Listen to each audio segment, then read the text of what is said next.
मंगल मैत्री बच्चों, आज मैं संस्कृत व्याकरण में आपको समास पढ़ा रही हूँ। सबसे पहले हम देखेंगे कि समास किसे कहते हैं। जब दो या दो से अधिक शब्दों को मिलाकर एक नया शब्द बना दिया जाता है, ऐसा शब्द जिसमें विभक्तियों का लोप होता है, उसे समास कहते हैं। और बनाया गया नया शब्द समस्त पद कहलाता है। समस्त पद। और समस्त पद को खोलकर विभक्तियों के साथ प्रयोग करना या लिखना समास विग्रह कहलाता है। समास विग्रह। विग्रह यानी उसको खोलकर तोड़कर लिखना। जैसे विद्यालय। विद्यालय शब्द दो चीजों से मिलकर बना है। विद्या जमा आलय। आपको पता है संधि जब हम करते हैं तो जमा का निशान लगाते हैं, लेकिन जब हम समास लिखते हैं तो फिर दोनों शब्दों में विभक्तियां लगाते हैं। जैसे विद्यालय का समास समस्त पद है विद्यालय, और विग्रह बनेगा इसका विद्याया आलय, यानी विद्या का घर। आलय शब्द का अर्थ होता है घर, तो विद्याया आलय है।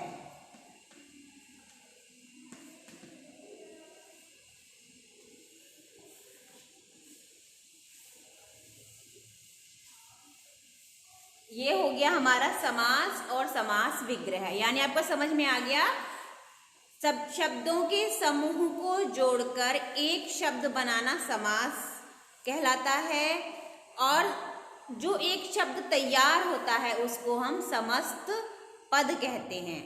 और उस पद को पुनः खोलकर लिखना अलग अलग समासों के अनुसार समास विग्रह कहलाता है। हमारे संस्कृत में मुख्यतः 4 समास हैं। पहला है हमारा अव्ययी भाव समास।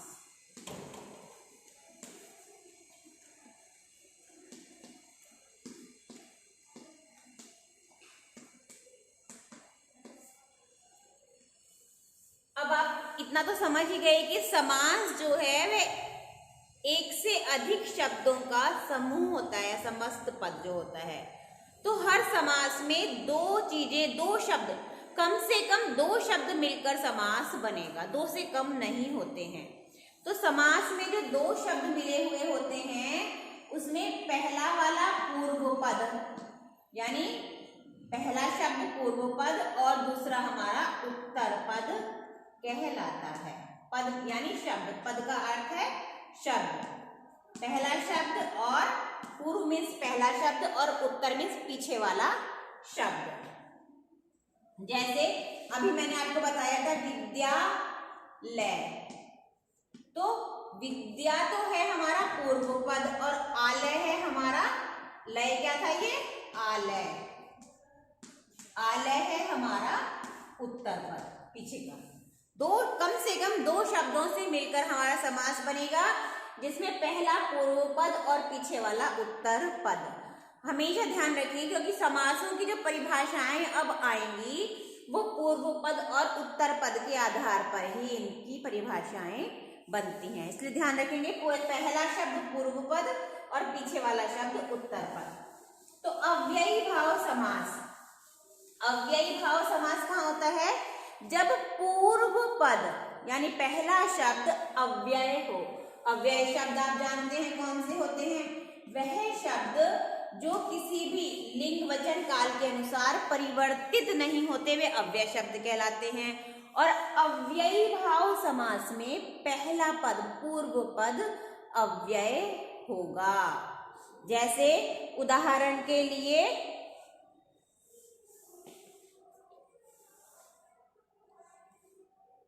सबलम,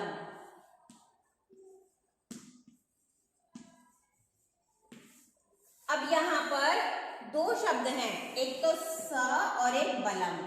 स मीन्स साथ, बलम मीन्स बल के साथ, सबलम। एक शब्द इसका अवन्य हमने इसका समास बनाया अनेक, तो अन अलग हो गया और एक अलग हो गया। यह यानी पूर्व पद, पहला पद जो होगा हमारा वह हमेशा अव्यय शब्द होगा। और जब हम इसका विग्रह करते हैं तो अलग अलग करके उनमें इति शब्द का प्रयोग करते हैं। जैसे उदाहरण के लिए उपनगरम,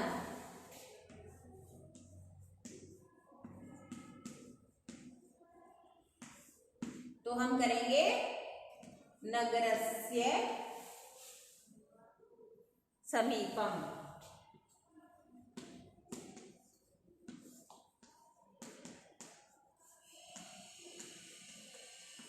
इति,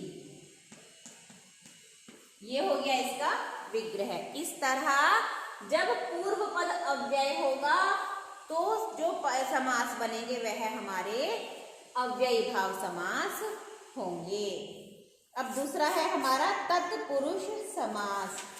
उदाहरण मैं आपको लिखकर भेजूंगी एक साथ, आप वो कॉपी में उतार लेंगे। दूसरा है हमारा तत्पुरुष समास।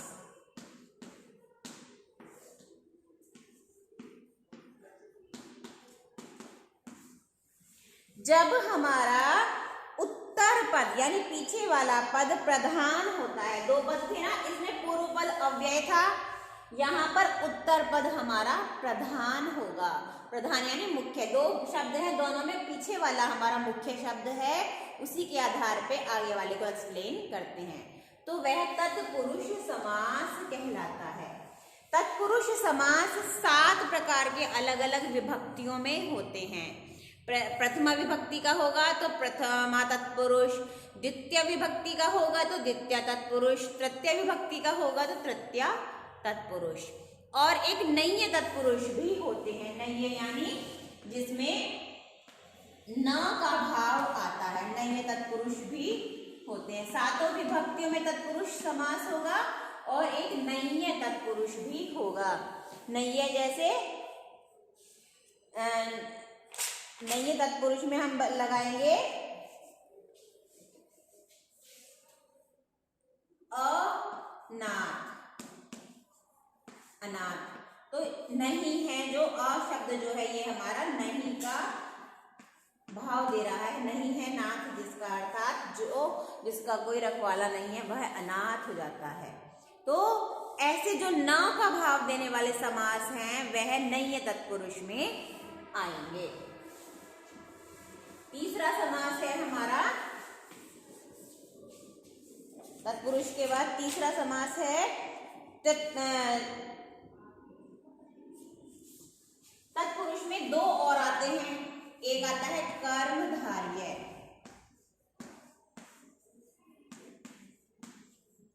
कर्मधारय समास। कर्मधारय समास वह कहलाता है जिसमें एक पद विशेषण हो और दूसरा पद विशेष्य हो, यानी एक पद उसकी विशेषता बता रहा हो। जैसे नील कमल, तो यानी कमल कैसा है, नीला, नील कमल यानी नीला कमल, तो नीला उसका विशेषण है।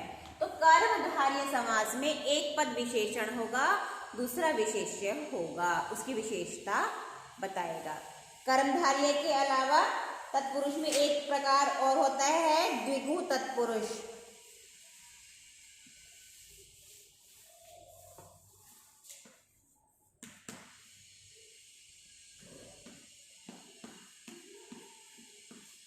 द्विगु तत्पुरुष या खाली द्विगु समास भी लिख सकते हो, तत्पुरुष इसमें से आप हटा सकते हो। द्विगु समास, कर्मधारय समास। द्विगु समास कौन सा होता है, जहां पर पूर्व पद, पहला पद संख्यावाची हो। द्विगु समास समास में पूर्व पद हमारा संख्यावाची होगा, जैसे दो राहा, त्रिलोक, चतुरानन, षडानन, यानी पहला शब्द जो है वो संख्या वाला है, 1 2 3 4 5 ऐसे वाला है।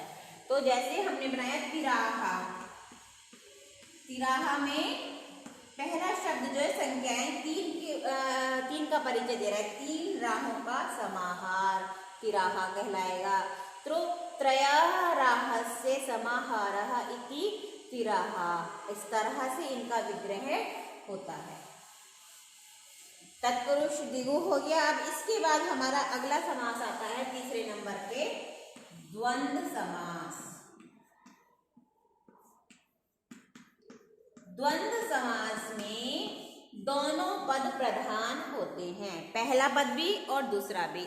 इसमें बीच में हाइफन लगा हुआ होता है, जैसे माता पिता, दही बड़ा, रात दिन, ये हमारे तत्पुरुष द्वंद्व समास के उदाहरण हैं। द्वंद्व समास में दोनों पद प्रधान होते हैं। उदाहरण मैं आपको लिखकर भेजूंगी, आप उनको याद कर लेंगे परीक्षा के लिए। अगला है हमारा द्वंद्व के बाद बहुव्रीहि समास। चौथा है बहुव्रीहि समास।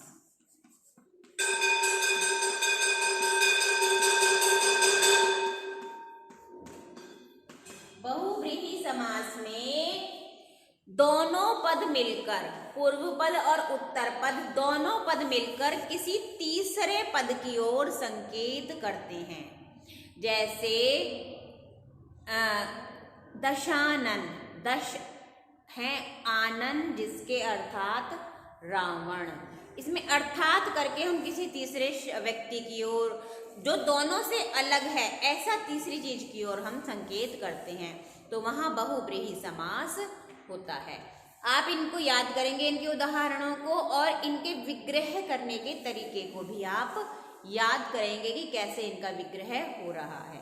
परीक्षा में कोई उदाहरण आ गया कि ये किसका उदाहरण है, ऐसा आपको बताने के लिए आएगा।